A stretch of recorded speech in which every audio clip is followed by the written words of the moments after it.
Bonjour. Où en sommes-nous avec des relations diplomatiques entre la Grande-Bretagne et le Gabon?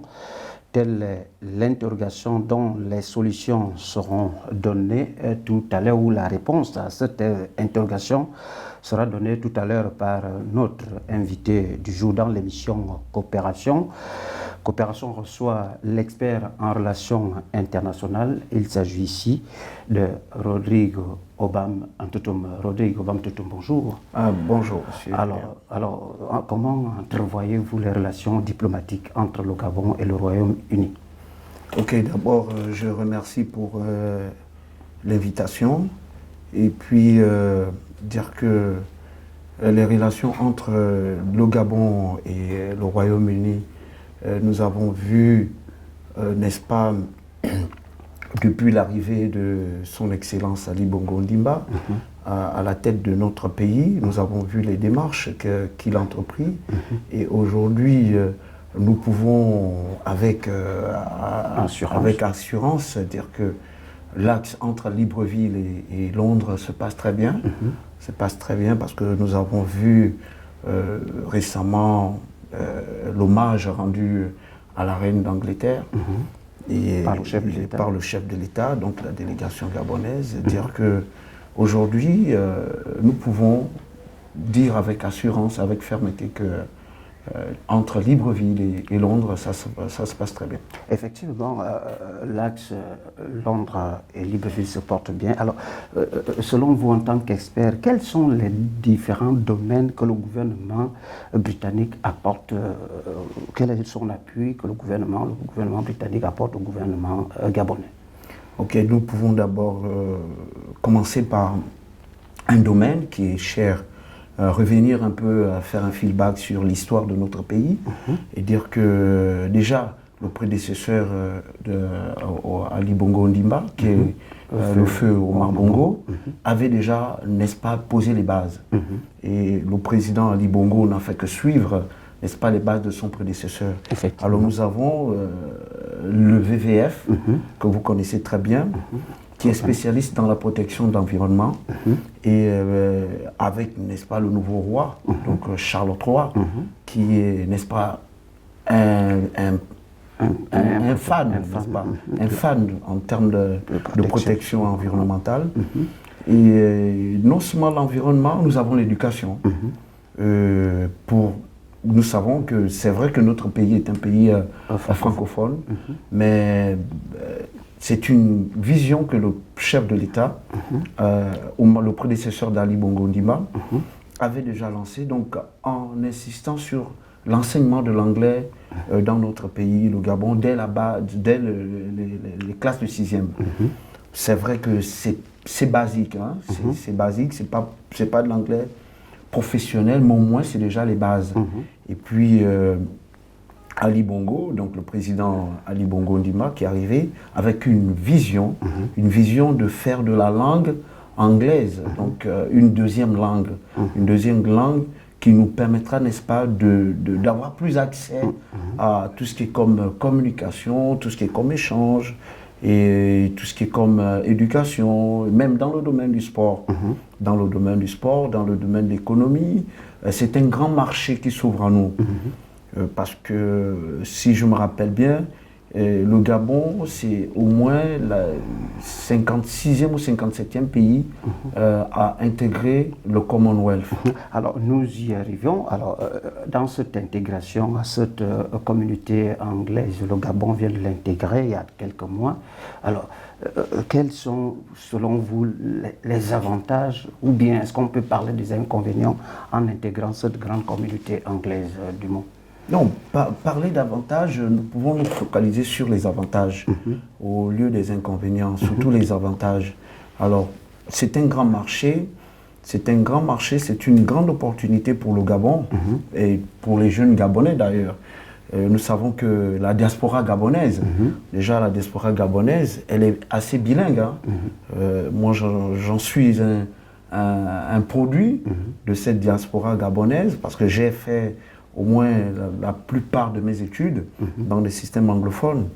Alors, aujourd'hui, c'est une ouverture que le président de la République, son Excellence Ali Bongo Ondimba, offre à la jeunesse gabonaise et au peuple gabonais. Parce que il nous souvient qu'en termes de marché, en termes d'opportunités, et même dans les domaines scientifiques, la plupart des recherches se font en anglais. La plupart des documents aujourd'hui, c'est en anglais. Et même dans le marché, l'anglais aujourd'hui, elle est un peu incontournable.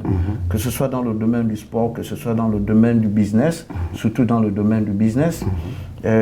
Aujourd'hui, si vous allez, je peux dire à Dubaï, pour ceux qui y vont, mais on s'exprime en anglais. C'est vrai qu'il y a l'arabe à côté, mais on est plus anglophone. Tu vois, c'est-à-dire qu'on est plus anglophone. On était déjà anglophone avant même d'être officiellement anglophone. Alors, même pendant cette année académique 2022-2023, dans le secteur de l'éducation, ils ont déjà mis en place, à partir du primaire, de l'apprentissage de la langue anglaise. N'est-elle pas un petit inconvénient pour la langue française? Oh non, inconvénient, non. Nous restons toujours... les gens n'ont pas peut-être compris. Ça veut dire dans notre culture même, nous sommes déjà bilingues. C'est-à-dire nous naissons déjà avec ce bilinguisme qui est dans notre ADN. Nous sommes un peuple gabonais, nous sommes un peuple bantou. Moi au Gabon, je suis d'une communauté et dans cette communauté, ma communauté a côtoyé avec les autres communautés. Donc je ne peux pas être perdu lorsque un Mienais ou un Sekiani, je suis fan, c'est vrai, de l'estuaire, mais je ne peux pas être perdu devant un Sekiani, devant un Mienais. Je peux dire des mots où je peux facilement comprendre. Donc c'est un avantage. Alors lorsqu'on revient au niveau des langues, des langues qui ne sont pas les nôtres, c'est des emprunts. Voilà, le français, nous sommes nés dans ce berceau. Donc nous avons tété, comme on dit, le sein maternel de la France. Donc nous ne pouvons pas, n'est-ce pas, oublier cette langue, puisque nous communiquons en français, et nous discutons en français, nous échangeons en français, et même dans nos rêves, même dans nos rêves les plus profonds, nous rêvons en français. Alors, je salue au passage l'initiative de la ministre de l'Éducation nationale, à la personne de Camélian Toutoum, qui cette année, n'est-ce pas, avec l'IPM, a mis en branle déjà ce système d'enseigner l'anglais dans le pré-primaire et le primaire. C'est déjà un avancé pour nous. Alors lorsqu'on apprend très jeune, c'est-à-dire que très jeune, dès le pré-primaire déjà, nous avons déjà les basics en anglais, et au primaire, nous avons les basics en anglais. Lorsque l'enfant arrive au lycée, l'enfant est plus apte à s'exprimer en anglais, au lieu d'apprendre déjà l'anglais, parce que le cerveau, à un moment, il le formate, il faut le formater. Et puis, à un certain âge, on ne peut plus intégrer de nouveaux éléments. Alors, en tant qu'expert, nous sommes toujours dans le cadre de la coopération. Est-ce que le Gabon offre ces opportunités à l'Angleterre? Oui, le Gabon offre les opportunités à l'Angleterre parce que, bon, c'est un échange, c'est du donner et du recevoir. Qu'est-ce que l'Angleterre gagne, qu'est-ce que les Anglais ou l'Angleterre gagne au niveau national du Gabon? Bon, nous sommes un pays en voie de développement. Les Anglais pourront, n'est-ce pas, venir investir dans notre pays, c'est un gain. Et aujourd'hui, avec la politique, vous savez, je ne vous l'apprends pas, le Gabon aujourd'hui est leader africain en termes de préservation de la nature. Alors, l'Angleterre est un pays développé. L'Angleterre a des industries. Mais en soutenant le Gabon dans la politique de la préservation de la nature, et je pense qu'ils auront beaucoup à gagner. Scientifiquement, nous avons, n'est-ce pas, des éléments. Les chercheurs anglais peuvent venir apprendre.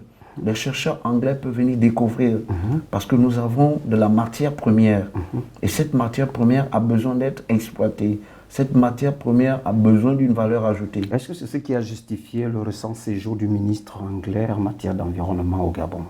Bon, nous pouvons dire que ça rentrait également. Ça peut être un pan, ça peut être un pan où le ministre, c'est tout à fait normal que le ministre anglais, comme je vous disais en introduction, que l'axe entre Libreville et Londres, elle ne fait que s'ouvrir, puisque nous avons la facilité. Nous espérons que cette coopération ou l'entrée du Gabon au Commonwealth va faciliter aussi la mobilité, peut-être en termes de visa, pourquoi pas pour les jeunes, pour les sportifs qui veulent aller en Angleterre, nous faciliter d'avoir des visas. Nous l'espérons, parce que c'est ça aussi la coopération, donc la facilité de mobilité entre les deux peuples. Et ça va être un avantage. Vous, par exemple, en tant que journaliste, allez passer des bains linguistiques en Angleterre, parce qu'aujourd'hui, les médias, nous le savons, il faut être bilingue, ça s'impose, bilingue. Alors là, je pense que c'est une opportunité encore, et il y a beaucoup de choses à faire. Alors, nous voyons un peu en termes d'avantages, beaucoup de chercheurs ou bien britanniques qui sont dans les différents centres de recherche au Gabon. Est-ce qu'à ce niveau-là, les chercheurs gabonais peuvent aussi bénéficier des centres de recherche anglais? Ah oui, ça, nous savons que la recherche coûte cher. Et la recherche, il faut bien investir là-dedans. Et l'arrivée des Anglais, des chercheurs anglais ou des laboratoires, parce que nous avons déjà le STRIB à Franceville, nous avons un centre, nous avons l'hôpital Albert Schweitzer, voilà. Et pour ne citer que ces deux centres, voilà, ces deux grands centres qui sont des centres de référence au monde, de référence, comme vous venez de le dire. Et nous pouvons, l'opportunité que offre ce partenariat ou cette ouverture vers la culture anglaise, elle nous avantage pour nos chercheurs et pour aussi améliorer nos performances. Parce que nous ne le cachons pas, nous sommes dans un monde à perpétuelle compétition. Effectivement. Et donc là, il n'y a que des meilleurs. Alors pour être meilleur, vous ne pouvez pas vous focaliser rien que dans un mono. Comment je peux expliquer le terme, dans une seule relation. Oui. Dans une seule relation. Il faut diversifier. Il faut diversifier les relations. Il faut diversifier les partenariats. Et même déjà, le président de la République, son Excellence Salim Bongo Ondimba, l'a dit lors de son intervention aux Nations Unies. Il l'a dit, et nous avons apprécié le discours. Là où il a appelé à ses pairs africains de nous lancer dans le multilatéralisme. Effectivement. Le multilatéralisme. Aujourd'hui, nous sommes un monde planétaire. Et donc, un monde planétaire veut dire un village planétaire. Et donc, nous ne pouvons plus, en 2022, rouler rien qu'avec la France, par exemple, qui est un partenaire privilégié. Oui. Voilà. Donc, aux côtés des Gabonais, aux côtés du Gabon, aux côtés d'autres pays, tels que la Chine, par exemple, tels que le Brésil, par exemple. Et nous avons aussi, pourquoi pas, il y a certains pays africains. Des partenariats sud-sud. Voilà, des partenariats sud-sud. Mais autour toujours de la langue. Au niveau international, ça a été vraiment un frein. Ça a été un frein. Vous imaginez la difficulté. Lorsque vous allez pour la première fois dans un pays où on ne parle que de l'anglais, mais vous êtes perdu. Vous êtes perdu, alors que la langue est un vecteur. La langue est un instrument qui vous permet facilement d'accéder à une information. Lorsque vous maîtrisez l'outil qu'est la langue, facilement, vous ne vous sentez pas dépaysé.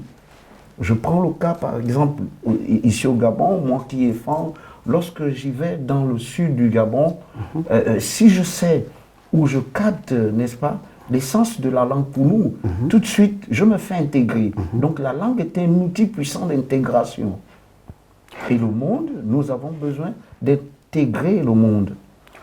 Où en sommes-nous avec des relations diplomatiques entre l'Angleterre et le Gabon? Tel a été le thème que nous venons de débattre avec l'expert en relations internationales, M. Rodrigue Obam Andoutoum. Merci d'avoir accepté notre invitation sur notre chaîne de numérique Proximité Web TV. Merci à vous de nous avoir suivis à un numéro de l'émission Coopération.